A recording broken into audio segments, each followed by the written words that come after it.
La France bouge, la pépite du jour. Chaque année, nous remettons les trophées européens de l'avenir parce qu'ici, on découvre des pépites. Aujourd'hui, c'est une start-up qui a été fondée en janvier 2021 à Saint-Malo. Jean, vous avez 50 ans, vous avez été opticien pendant 15 ans au sein de la coopérative Atoll. Et ensuite, vous avez fondé une première start-up dans la santé visuelle. C'est bien cela? Oui, c'est absolument, bon. Isabelle. Et puis, vous avez constaté que plus de la moitié des salariés ont déjà dû renoncer. Je suis sûre que ça vous est tous arrivé. Moi, ça m'est arrivé à nous tous, à renoncer à prendre un rendez-vous ou un soin parce qu'on n'a pas le temps. Et c'est compliqué d'y aller, de s'interrompre au milieu d'une réunion ou au milieu d'une tâche, d'un travail. Donc, il faut constamment arbitrer entre l'agenda et celui du praticien. Donc, vous avez créé Viabiz. Viabiz, c'est quoi? Eh bien, vous avez 1 minute pour nous convaincre. On vous écoute. Alors j'ai créé Viabiz car j'ai la conviction que l'entreprise peut jouer un rôle essentiel dans l'éradication des déserts médicaux et du renoncement aux soins. Alors Viabiz, qu'est-ce que c'est? C'est une plateforme qui va vous permettre de faire venir des professionnels de santé dans une salle dédiée dans votre entreprise. Vous êtes RH, vous allez pouvoir créer en quelques minutes des journées de santé à thématique et proposer donc à vos collaborateurs de prendre rendez-vous pour se soigner en total anonymat dans une pièce dédiée. Alors les avantages, on le comprend bien, pour les entreprises, c'est faire baisser l'absentéisme. C'est aussi également engager leurs salariés, les fidéliser. Et puis pour les salariés, c'est comme vous dites, Elisabeth, c'est vraiment pouvoir ne plus avoir à arbitrer entre son emploi du temps, parce que c'est la santé qui vient à vous directement. Et puis pour les soignants, on constate que aujourd'hui, les soignants aspirent à travailler différemment. On pense aux jeunes diplômés, aux remplaçants, aux jeunes retraités, même dans certains cas, qui souhaitent travailler en mobilité. Et donc pour eux, c'est une possibilité pour eux d'avoir une nouvelle patientèle, et même dans certains cas, pour les jeunes diplômés, à s'installer sans coût d'installation. En tout cas, merci, mais allez, je vous laisse terminer. Allez-y, Jean. Et ce que je voulais ajouter, c'est qu'effectivement, comme vous disiez tout à l'heure, on a quand même plus de 59% des Français qui renoncent aux soins. Et donc, c'est une réponse pour pallier à cette problématique. Merci pour votre pitch, Jean-Thomas, fondateur de Viabiz, start-up incubée à la station F, à Paris. Donc, si par exemple, je souhaite faire contrôler ma vue, grâce à votre plateforme, on peut obtenir un rendez-vous en 3 semaines, alors que parfois, il nous faut plusieurs mois pour aller voir un spécialiste de la vue. C'est vrai que c'est un bon exemple. Dans certains cas, il faut attendre jusqu'à 3 à 6 mois pour pouvoir faire un examen de vue. Nous, ce que l'on propose grâce à notre solution, c'est pouvoir bénéficier d'un contrôle sous 3 semaines avec la venue d'un praticien. Ça plaît? Vous avez déjà pas mal d'entreprises clientes? Oui, on a déjà des belles références. Et dans certains cas, on voit que les services sont plébiscités par les salariés avec un vrai engouement, puisqu'ils n'ont plus besoin de s'absenter. Et c'est vraiment la santé qui vient à vous. Donc, c'est très, très confortable. C'est hyper confortable. Au niveau du secret médical, ça se passe comment? Parce qu'on n'a pas forcément envie que tous nos collègues sachent qu'il y a un médecin qui va venir me voir. Comment on fait? Il faut savoir que nous sommes une plateforme qui n'héberge aucune donnée de santé. C'est une plateforme d'intermédiation. Et quant à la salle, c'est une salle dédiée dans laquelle vont ça peut être l'infirmerie de l'entreprise. Ou un espace bureau. Thierry Drion, vous êtes le cofondateur du Bus du Cœur des Femmes. Je crois que ça vous parle beaucoup, cette initiative. Parce que vous avez une vie, vous avez été directeur général de Cisco auparavant. Absolument, je trouve que c'est une très très bonne idée. Vous le rappeliez, Elisabeth, il y a une vingtaine d'années, j'avais proposé à l'ensemble des quelques 8000 collaborateurs de Cisco en Europe de pouvoir bénéficier d'une vaccination contre la grippe gratuitement en mettant pendant une semaine, j'allais dire, un certain nombre de professionnels de santé pour piquer ceux qui le souhaitaient. Et ça a été un très très grand succès. Donc ça a été un grand succès, vous avez été précurseur. Absolument. Je ne sais pas si j'étais précurseur, en tout cas, il y a une vingtaine d'années, et je pense qu'il faut qu'on considère que l'entreprise, comme tout environnement, est un environnement dans lequel le sujet de la santé, le sujet de la santé des collaborateurs et des collaboratrices est un sujet absolument clé. Donc tout ce qui peut être fait pour qu'il y ait cette prise de conscience collective. C'était un vaccin c'était le vaccin de la grippe. Contre la grippe. Et tout le monde, il y a eu combien de? Alors la première année, 48%. Ouais. Et derrière, ça n'a jamais descendu en dessous des 80%. Pourquoi? Parce que c'est pour le salarié la possibilité de pouvoir éviter d'avoir une bonne grippe et d'être out pendant 15 jours. Et pour l'entreprise, évidemment, en termes de productivité et de disponibilité. Vous, Jean-Thomas, fondateur de Viabiz, votre envie, c'est quoi? C'est quoi votre projet aujourd'hui?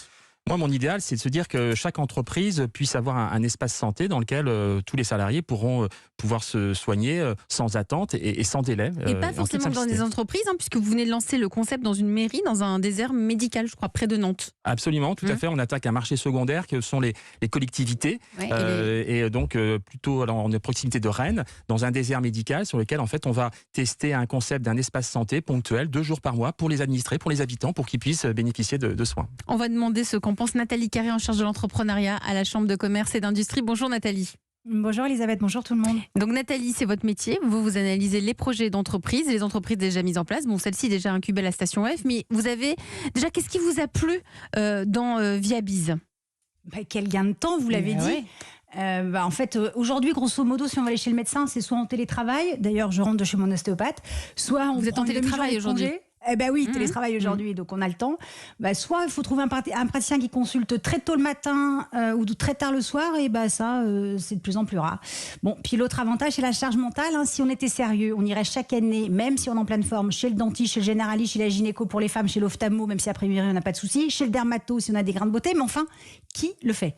Il faut y aller, prendre rendez-vous pendant 16 heures de travail, parce que non, tous les praticiens ne proposent pas la prise de rendez-vous en ligne, trouver une date pour tout le monde, bref. Donc peut-être que là, si on prend rendez-vous avec vous par notre travail, avec un peu de chance, pendant la consultation, on pourra aussi prendre les rendez-vous pour le reste de la famille. Alors, vous avez déjà déployé votre solution, Jean, dans plusieurs entreprises. Vous voulez aller plus loin, vous l'avez dit, vous avez déjà esquissé un peu ce que vous vouliez faire, vous voulez travailler avec des collectivités. Nathalie, comment peut-il se développer plus rapidement ?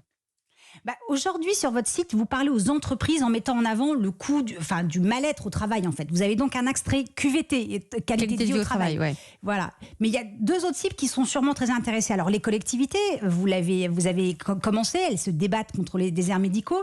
D'ailleurs, pour elles, il faudrait quand même marketer une offre distincte en mettant en avant votre possible accompagnement, parce que bien sûr, la logistique sera différente que dans une entreprise. Il faudra déjà peut-être se réunir à plusieurs communes, donc proposer aux maires d'aller voir les maires d'à côté. Et puis informer les habitants, sachant qu'il y a évidemment les outils de communication des villes, mais il faudra aussi peut-être déposer une information écrite dans la boîte aux lettres, parce que certains sont assez éloignés en fait des outils numériques, et pas que les seniors. Et puis pour les seniors qui pourraient hésiter, parce que c'est qui ce médecin en fait qu'on connaît pas là, on va peut-être informer les enfants de l'existence de cette solution pour que ça soit eux qui en parlent à leurs parents, voire prennent rendez-vous. Puis il faut penser au transport des personnes, certains n'étant pas véhiculés, donc organiser une forme de covoiturage. Alors bien sûr, c'est pas à vous de gérer ça, mais il faut accompagner la collectivité sur ces aspects. Donc, presque leur proposer une offre clé en main. Une offre clé en main. Et puis pareil sur les TPE-PME qui cherchent des arguments pour fidéliser leurs salariés, qui veulent faire gagner du temps. Bien sûr, il leur faut une offre dédiée. Sur votre site, vous valorisez SNCF et Thales. C'est des belles marques, mais pas sûr que l'entreprise Dupont Menuiserie qui voudrait proposer ça, c'est qu'un salarié se sente concerné. Alors il faut élargir. Il faut élargir et rendre accessible, parce que ces PME, souvent, elles travaillent dans des zones d'activité. Donc, elles pourraient se regrouper avec d'autres entreprises pour mettre en place ces consultations médicales. Donc là, il faudrait vous adapter pour que les salariés de plusieurs entreprises puissent s'inscrire à la même journée de consultation. J'en prends des notes, je tiens à vous le dire, Nathalie. J'en prends des notes. Vous en pensez quoi, Jean-Christophe Masseron, président des SOS Médecins ? Oui, c'est intéressant, effectivement. Il faut essayer de faire gagner du temps aux Français. Nous, on le fait aussi. On se déplace parfois sur les entreprises. Dans le cas des accidents du travail, les malaises, plutôt que de transporter quelqu'un avec un véhicule de pompier, on nous appelle, on vient vérifier, faire des levées de doute. Ça peut nous arriver. Maintenant, ce qui m'interroge, c'est est-ce qu'on a ce panel de professionnels disposés à venir intervenir en entreprise, en particulier les médecins, parce que comme il n'y en a plus. Oui, comment en fait, la question de Jean-Christophe, c'est vous les trouvez où, vos médecins ? Parce qu'eux n'en trouvent pas, en tout cas, j'ai ce médecin. En tout cas, c'est vrai que la typologie de nos pros de santé qui sont sur la plateforme, ce sont principalement des gens qui travaillent aussi en mobilité, qui vont déjà dans les maisons de retraite, qui vont à domicile, donc qui sont habitués à se déplacer et qui ont cette envie. Et après, j'abonde tout à fait dans ce que vous disiez tout à l'heure, à savoir que l'objectif aussi aujourd'hui, c'est d'aller vers des assistants médicaux, des infirmières en pratique avancée qui vont pouvoir décharger d'une certaine partie de la consultation du médecin. Et donc, nous, ce que l'on propose aussi sur la médecine générale, c'est des unités mobiles sur lesquelles une partie peut être faite par l'infirmière, par l'assistant médical, pour après le télétransmettre à un médecin. Vous, Nathalie, justement, très, très rapidement, vous avez une idée, parce que comme il y a une pénurie de praticiens, comment peut-il fédérer les professionnels de santé ? C'est les rassurer sur les trucs qui les gênent. Vous leur apportez une clientèle, ils ont peur de s'installer parce qu'ils ont peur de l'échec. Vous leur proposez effectivement de travailler avec d'autres, et ils ont envie de s'installer avec d'autres. Et puis surtout, peut-être, ils ont besoin d'être accompagnés. Donc peut-être que vous pouvez leur proposer une aide sur la gestion d'entreprise, peut-être un binôme avec un médecin retraité pour les aider à prendre leur envol.